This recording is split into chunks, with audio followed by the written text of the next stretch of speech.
Hey guys, welcome back to another lesson. Today I'm going to show you 6 exercises for working on your arpeggiation skills. They're going to be introduced in order of increasing difficulty. I'm going to first present each exercise slowly and explain how to play it. Then I'll explain how to practice the exercises themselves. And finally, at the end, I'll have a little surprise for you. So I hope you'll stick around. Let's start with the first exercise, and for concreteness, I'm going to pick a simple chord, the C major chord. The first exercise just gets you sort of up and running doing arpeggiation. You're going to need a pedal for this, so your piano or keyboard should have a sustain pedal. And what you'll be doing for this exercise is arpeggiating the C major root form chord. It will sound like this.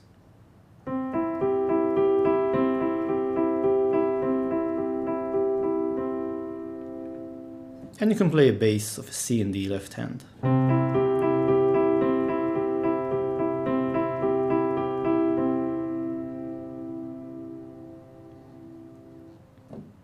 So I'm playing here C, E, G, E, G, E, and repeat.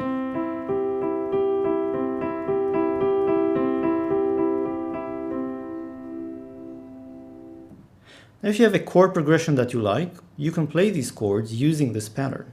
For example, C major, A minor, F major, G major.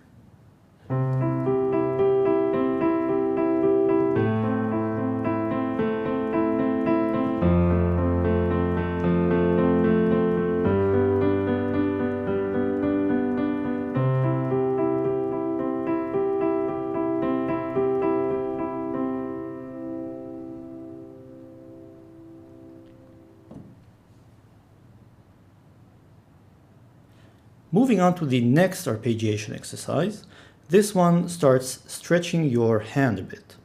So again, we're still playing the C major chord. So these notes are C, E, G, and C. And now what you'll be playing is the following pattern.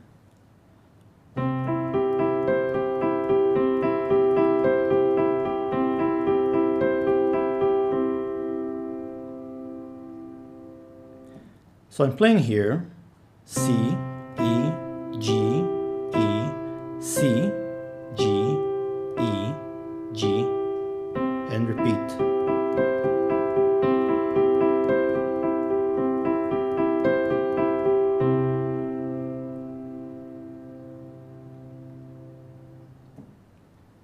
The purpose of this second exercise is to stretch your fifth finger relative to your third finger, and pay attention to the fingering I use here. So I'm using the thumb for C, first finger for E, third finger for G, and fifth finger for the upper C. Of course, again, if you have a chord progression that you like, you can play the entire chord progression using this arpeggiation. You should also practice this arpeggiation for all chords, both minor and major, say, on the keyboard. So there are 12 major chords, 12 minor chords, and you should just practice all of them. I'm just demonstrating this for the specific form of C major here. For the third exercise, I'm going to add some hand motion. Let me play it for you, and then we'll break it down.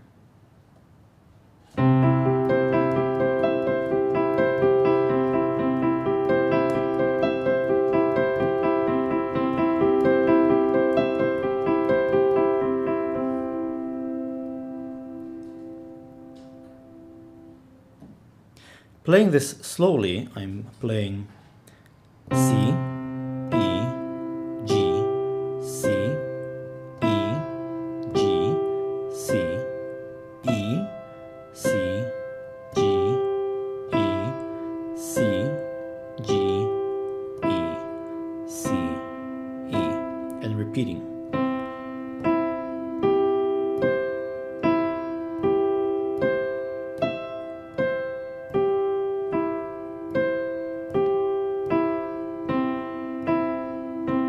And so on.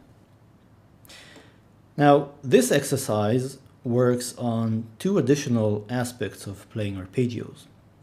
First of all, you're moving your hand, so the position of the hand changes, which is one difficulty. And the other difficulty is when you're playing the second form of, this is a C major chord, you're again working on stretching your fingers. So you should be feeling the stretch between the fourth and fifth fingers, as well as the second and fourth. When you watch me playing this arpeggio and all of the other arpeggios, be mindful not only of the notes, but also of the fingerings, the fingers that I use to play the arpeggiation.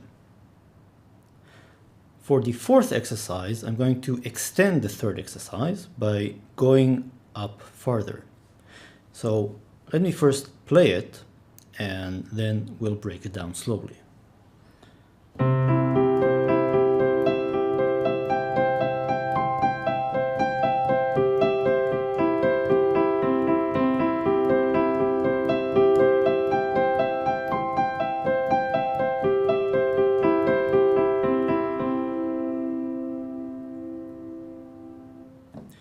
So you've probably noticed that the beginning of the exercise resembles the beginning of the third exercise, but for the fourth exercise, I'm going higher up on the keyboard. And let me show you exactly what I'm doing. So I'm playing C, E, G, C, E, G, C, E. And up until now, I've played the beginning of the third exercise. But now, instead of going back down, I keep going up. G, C, E, G, and C, E, G, C. Once I hit this upper C note, I go back down. G, E, C, and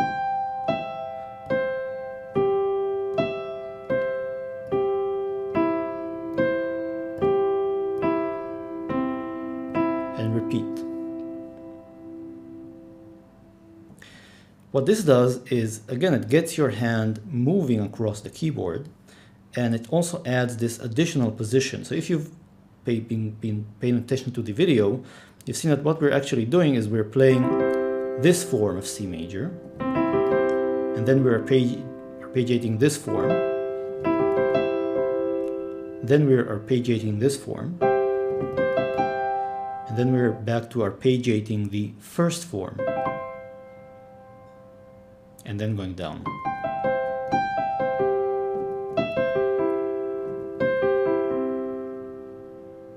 So this gets you used to switching between the different forms, or more correctly, inversions of the C major chord.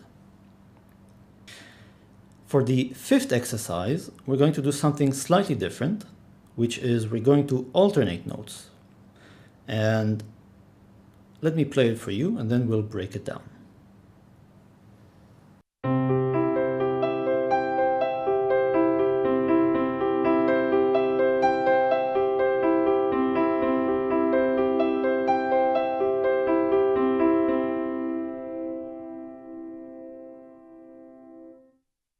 It's a little bit confusing when you play it at first, so you have to work on it slowly, of course.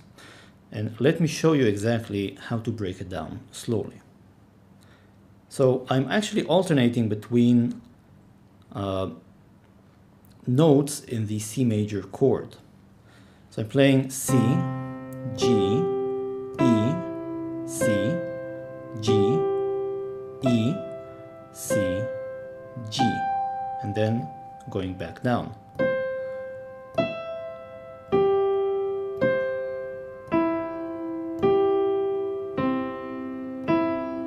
And repeat.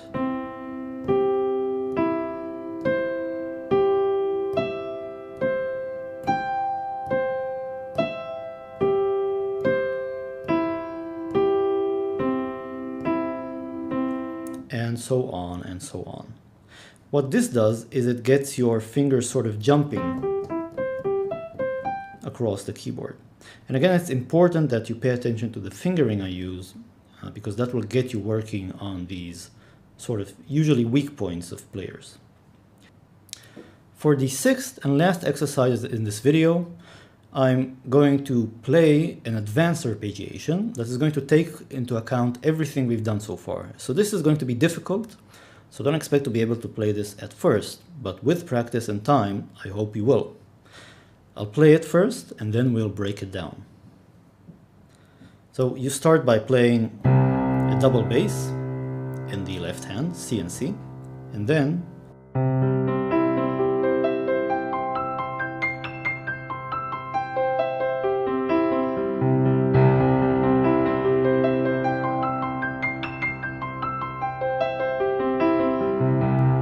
so on and so on. So let me show you what I'm playing, and this is really going to challenge you and put you to the test. And don't feel discouraged if you cannot play this at first. This requires a lot of practice and confidence on the keyboard. So first be sure to master all of the previous things I've shown you, and only then attempt this last form. So I'm starting out with a double bass of C, and then I'm basically playing the same form going up and down the keyboard. So I'm playing a C with the thumb, a G with the first finger, with the second finger, I'm sorry, a C with the fourth finger, and then an E with the fifth finger. And then I squish my thumb here and hit the C again, and I repeat the same shape. C, G, C, E, C, G, C, E, C, G, C, E. Now once I hit the E, it's going down. So E, the same fingering exactly for when I play the shape. So E, C, G, C, E, C, G, C, E, C, G, C, and repeat.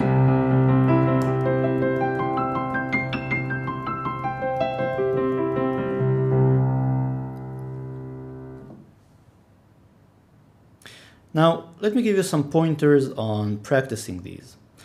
First of all, you have to start out slowly. So it's better to play something well slowly than fast and poorly.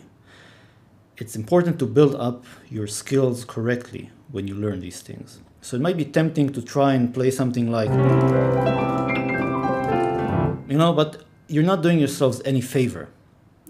You're just instilling bad habits and bad motor skills when you're doing this. So it's better for you to play this very slowly, whatever you're playing.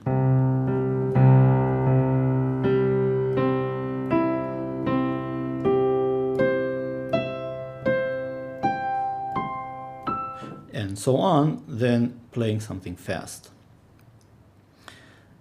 Speed will come with time. And sometimes this will take months or even years, depending on how much you practice. But it's very important to get the basics down right.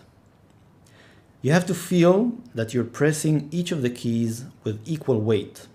So especially when you use your fifth and fourth fingers, you might at first feel like you're having difficulties pressing down the keys, because your motor skills and your muscles are not properly trained for these two fingers. They're usually weaker than the first three, which is fine. The way to counteract this and to get your fingers stronger is, again, to practice things slowly. Take your time and be sure that you're playing slow enough that you can hit each of the notes with equal force, and you can feel comfortable in doing so. Finally, you can start by practicing this on the C major forms as I've shown you, but you should, over time, practice these also on other chord forms, other inversions, other chords, and so on, both minor and major. And this will build up additional skills. This is not just playing the same thing in different ranges, because as you'll find out when you do this, playing different chords will actually require you to stretch your fingers somewhat differently. For example, if you think about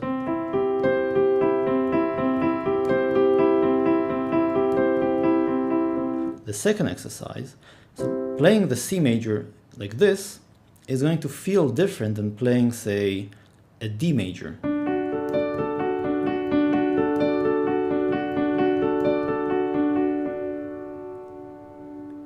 And this is going to feel different than playing a B flat major.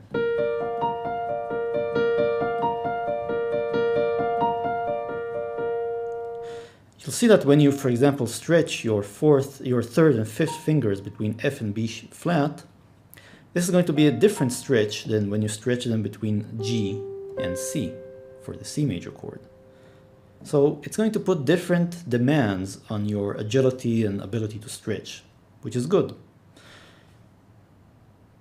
Finally, I've promised you a little surprise at the end of the video, and the surprise is that the last arpeggiation I've taught you